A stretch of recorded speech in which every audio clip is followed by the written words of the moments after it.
Israel और Iran में भीषण युद्ध हो रहा है, जहां इजराइल ने अटैक किया, परमाणु ठिकानों को निशाना बनाया, सैन्य ठिकानों को निशाना बनाया ईरान के। वहीं ईरान की तरफ से लगातार आज तीसरे दिन भी मिसाइलें दागी जा रही है और कई मिसाइलें दागी गई हैं। इजराइल की जो तस्वीरें हैं वो भी हम दिखा रहे हैं। नमस्कार, मैं हूं आपके साथ शिखा शर्मा और आप देख रहे हैं रिपब्लिक भारत का डिजिटल प्लेटफॉर्म। आज हम इसी को लेकर चर्चा करेंगे कि ये युद्ध कितना ज्यादा भीषण होता जा रहा है। हमारे साथ नेवल कैप्टन श्याम कुमार जी हैं। सर, बहुत बहुत स्वागत है आपका रिपब्लिक भारत के डिजिटल प्लेटफॉर्म में। ये जो युद्ध है ये और भी भीषणता की तरफ जाता जा रहा है, जैसे कि मैं देख रही हूं, क्योंकि नेतन्याहू जो ये कह चुके हैं कि खामनेई जो है वो मेरी पहुंच से दूर नहीं है। इसको कैसे देखा जाए? धन्यवाद शिखा। मैं ये कहना चाहता हूं कि इजराइल का जो लड़ाई का तरीका है वो इसलिए है कि उनको अपने जो सभ्यता है, उनकी यहूदी सभ्यता है, उस पर खतरा लगता है, उनके अस्तित्व पे खतरा लगता है। इसलिए वो जो अटैक करते हैं तो बहुत सोच समझकर, पूरी तरह से अपनी वस्तुस्थिति को देखते हुए और अपने सर्वाइवल के लिए करते हैं। और ये जो आप देख रहे हो ऑयल रिफाइनरी पे अटैक हो रहे हैं, ये 18 प्रांत में ईरान के डाइवर्सिफाइड जोग्राफिकल डेप्थ को सोचते समझते और मोसाद की अच्छी रिपोर्टिंग इंटेलिजेंस को समझते हुए, उस तंत्र को समझते हुए अटैक कर रहे हैं, लोगों का मनोबल तोड़ रहे हैं। और खामनेई को भी लगातार वो टारगेट करने की कोशिश करें, आर्मी कमांडर हो या साइंटिस्ट हो, और वार वेजिंग कैपेसिटी हो, जैसे कि ऑयल रिफाइनरी, और जो वो ऑयल प्रोड्यूस भी करते हैं तो वो उनकी इकोनॉमी को भी प्रभावित करता है।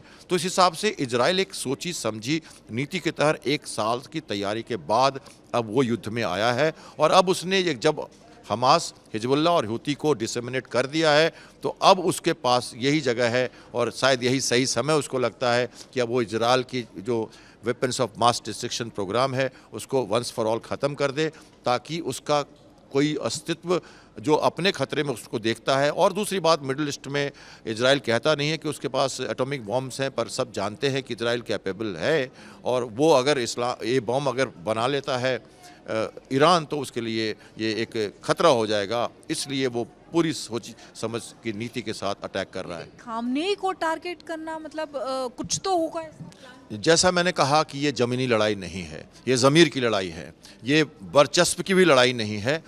ईरान चाहता है कि वो मिडिल ईस्ट का दादा बन के रहे, और इसलिए वो अपने को लगातार ऑयल से रिच है और उसके पास पैसा है, वो इकोनॉमिकली सुदृढ़ है, और लेकिन वहाँ की गवर्नेंस जो है वो काफ़ी हद तक एक धर्म प्रधान देश के रूप में अपने आप को चलाती है। बहुत रूढ़िवादी हैं, काफ़ी ऑर्थोडॉक्स हैं, और दूसरे जो कंट्रीज़ हैं मिडिल ईस्ट के, उनके कंपैरिजन में जो कि काफ़ी प्रोग्रेस भी हो चुके हैं, ये कंट्री अभी तक अपने हिसाब से चल रही है।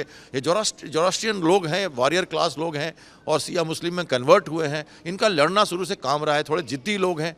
तो वो जो वहाँ की जो सरकार है, उस सरकार की जो सोचने की तरीका है, और जो प्रजा चाहती है लिबरलाइजेशन, ये दोनों के बीच में मुश्किल आती है। तो वो चाहते हैं कि लीडरशिप को ख़त्म करें, इसलिए वो उनके ऊपर अटैक कर रहे हैं, ताकि प्रजा खुद ही नई सरकार लेके आए जो थोड़ी लिबरल हो और नए ढंग से मिडिल ईस्ट में प्रोग्रेसिव बन के चले। सर, एक चीज़ और, हम देख रहे हैं कि इजराइल की तरफ से सबसे पहले परमाणु ठिकाने जो हैं, सैन्य ठिकाने, उनको निशाना बनाया गया। टॉप लीडर्स को ख़त्म करने का पूरा प्लान किया गया, और मुझे लगता है कि काफ़ी लीडरशिप को ख़त्म भी किया गया है। अब क्या है कि जो तेल डिपो हैं, ऑयल रिफाइनरीज हैं, उनको निशाना बनाया जा रहा है इजराइल की तरफ से। तो क्या माना जाए कि इकोनॉमिक स्ट्राइक भी इजराइल कर रहा है? अगर वॉर सस्टेन करना है और अगर नेस्तनाबूद करना है, अपनी स्ट्रैटेजी को सक्सेस करना है इजराइल को, तो उन्हें उनकी वॉर वेजिंग कैपेसिटी को ख़त्म करना होगा, ताकि जैसे ऑयल है वो सस्टेनेंस ऑफ वॉर के लिए बहुत ज़रूरी है, प्लस उनकी इकोनॉमी को भी प्रभावित करेगा, वर्ल्ड की इकोनॉमी को प्रभावित करेगा। और लोग जो जहाँ वो एक्सपोर्ट करता है ऑयल, वहाँ जब ऑयल नहीं जाने लगेगा तो लोग चिल्लाएंगे, विश्व समुदाय का ध्यान आकर्षित होगा, और लोग भी समझाएंगे ईरान को कि टेबल पे आओ, अपना न्यूक्लियर प्रोग्राम बंद करो, यूएस के साथ बात करो। और भी आप देख रहे हैं कई देश भी उसके साथ इन्वॉल्व हो रहे हैं, और कई आप देश की समस्या नहीं है, ये इंटरनेशनल समस्या है, और ऐसा नहीं है कि वो सिर्फ ईरान के ही अंदर सीमित है। ईरान में जो भी हो रहा है उससे पूरा विश्व प्रभावित हो जाएगा।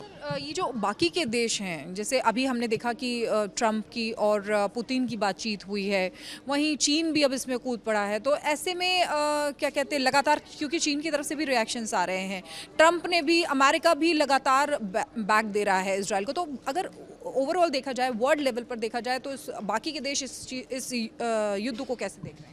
बिल्कुल सामयिक आपका प्रश्न है। देखिए, अगर लड़ाई दोनों देश में हो रही है तो यूनाइटेड नेशन ने इमरजेंसी मीटिंग बुलाई थी कल, और ईरान के राजदूत ने अपने स्टेटमेंट दी वहाँ जाके, और चीन जो विदेश मंत्री है उन्होंने बात की है ईरान से आज, और उन्होंने उनको समझाया भी होगा। पुतिन और ट्रंप में लंबी बात हुई है इसके ऊपर, जहाँ पुतिन ने उनको कहा कि ये युद्ध रुकवाना चाहिए, क्योंकि रशिया समर्थन देता है ईरान का। काफ़ी मिलिट्री एड्स भी यूक्रेन की लड़ाई में रशिया को दिया है चाइना ने, ईरान ने, चाइना भी इसके साथ ही है। तीनों का एक्सिस नए वर्ल्ड ऑर्डर में सबको पता है, रशिया, चाइना और ईरान का। तो पुतिन ने जब ये कहा ट्रंप को कि रुकवाना चाहिए, तो ट्रंप ने भी उनको कहा है कि आपको भी यूक्रेन का युद्ध रोकना चाहिए। ये बातें हुई हैं और लंबी हुई हैं, सारी बातें उन्होंने की हैं आपस में। रशिया को पता है कि ईरान सस्टेन नहीं कर पाएगा, और अगर वो लड़ाई नहीं रोकता है तो वो एक तरह से डिवास्टेट हो जाएगा, वो कंट्री काफ़ी हद तक पीछे चली जाएगी। तो वो नहीं चाहता कि उसका जो एक्सटेंशन काउंटर है मिडिल ईस्ट में रशिया का, वो ख़त्म हो जाए, क्योंकि अमेरिका ऑलरेडी वहाँ पे पूरी तरह से इस्टेब्लिश्ड है, 60 से ज़्यादा उसके बेस हैं। और मैं आपको पहले भी कह चुका हूँ, मेडिटेरियन से पहला पायदान है मिडिल ईस्ट का इजराइल, और वहाँ से वो झरोखे के रूप में पूरे मिडिल ईस्ट पे नज़र रखता है, और सारे जगह उसने बेस बना रखे हैं। जबकि चाइना और रशिया के इतने ज़्यादा बेस नहीं है। सीरिया में क्या हुआ हमें सब मालूम है, सबको पता है ये बात। तो इसलिए रशिया चाहता है कि ईरान बच जाए, जहाँ है वहीं रहे, और एक बेस्ट कंप्रोमाइज़ ढूंढा जाए। सर, आपने तमाम चीज़ें जो हैं हमारे दर्शक देख रहे हैं वो समझ पा रहे होंगे कि ये जो युद्ध चल रहा है उसके अंदर किस तरीके की रणनीति तैयार की जा रही है दोनों देशों की तरफ से। सर, बहुत बहुत शुक्रिया हमारे साथ बात करने के लिए।